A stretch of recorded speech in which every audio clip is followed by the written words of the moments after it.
नमस्कार, प्रणाम बा आप सभी के अपना यूट्यूब और फेसबुक के माध्यम से आप सबके स्वागत करत बनी। और आज के रचना बा आजकल के पढ़निहारन के ऊपर। जौन आजकल के पढ़निहार लोग बा ओकरा ऊपर लिखले बानी। तो आशा ना ही पूरा विश्वास बा कि आप सबके हमार कविता बहुत अच्छा लगी और आपन आशीर्वाद दुलार प्यार हमारा पे बनाई। वीडियो अधिक से अधिक शेयर करी और लाइक करी। तो कविता बा, बबुआ हवे आजकल के पढ़निहार, बबुआ हवे आजकल के पढ़निहार, बनिहे देश के होनहार। हाथ में खपड़ा जस मोबाइल, कपड़ा प कौआ के खोता जैसन बार। बबुआ हवे आजकल के पढ़निहार, बनिहे देश के होनहार। हाथ में खपड़ा जस मोबाइल, कपड़ा प कौआ के खोता जैसन बार। आगे बा, लगावो सपना के खूबे तेज, नइखे नासा से परहेज। ई तो सब देखता। नशा में जे लोग घुराइल चल जाता, जितना भी लोग बा, छोटे छोटे बच्चा से लेके सियान तक ले नशा में घुराइल चल जाता। वही पे बा कि लगावो सपना के खूबे तेज, नइखे नशा से परहेज। लेके ट्यूशन के घर से फीस, ई खाले नन भेज। घर के कहल नाही करस, खाली बिजी में ही रहस। घर के कहल नाही करस, खाली बिजी में ही रहस। बाबू माई जब कुछ बोले तो डांट के लागस। बाबू माई जब कुछ बोलस तो डांट के लागस करे बहस। ई तो लइकन के बात बा। और कुछ लड़की लोग के ऊपर भी, बबुनी लोग भी नइखे पीछा, बबुनी लोग भी नइखे पीछा। कितना कहीं हम किस्सा, पेन के टिप टाप कपड़ा पढ़ेला लोग खूब चलीसा। आगे बा, पढ़े के जागेला तब इच्छा। इनका लोग के पढ़े के इच्छा कब जागता? पढ़े के जागेला तब इच्छा, आवे कपार पर जब परीक्षा। बुद्धि भइल बिया अब गोल, चले दिमाग में खूब समीक्षा। जब कपार पे परीक्षा आवता तो तरह तरह के दिमाग में समीक्षा होता, कैसे का करे के बा, अब का होई। खरीद के पढ़स गाइड आ मॉडल पेपर, खरीद के पढ़स गाइड आ मॉडल पेपर।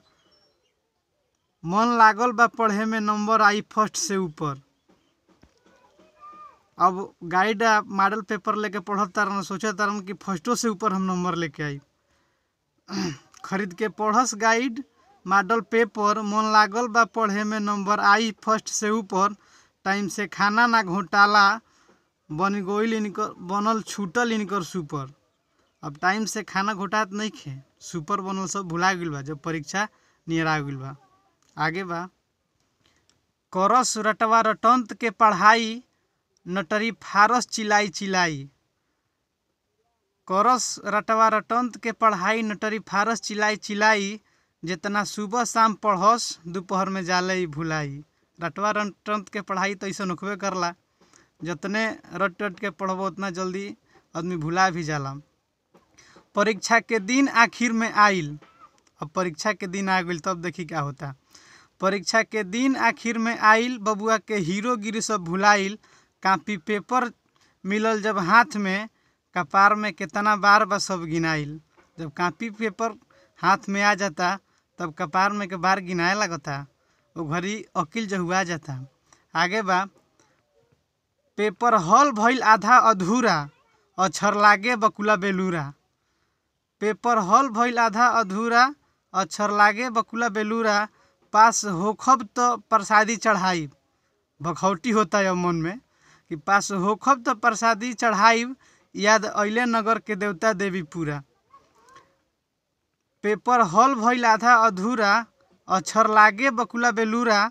पास होखब तो प्रसादी चढ़ाई, याद अइले नगर के देवता देवी पूरा। आगे बा, बनल छूटल बड़का हीरो, बनल छूटल बड़का हीरो। परीक्षा में नंबर आइल जीरो, बाड़े घर से 4 दिन से न पाता, कपार पर बाबू के जूता मत गिरो। जब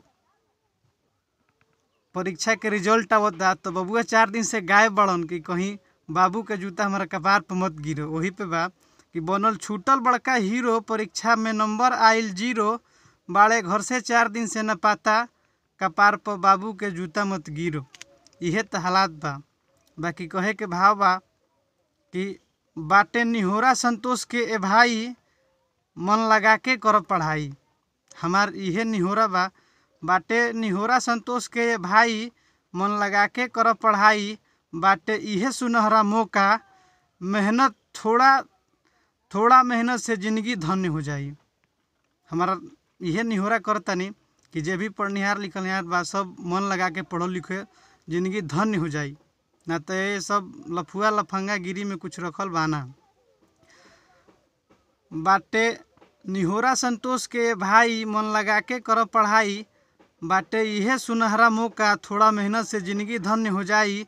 केहू दीही ना बाद में साथ, पट्टी पट्टीदार या अपन सागा भाई। तो उम्मीद करतानी कि कविता बहुत आप सबके अच्छा लगी। वीडियो अधिक से अधिक शेयर करिए, लाइक करिए। धन्यवाद।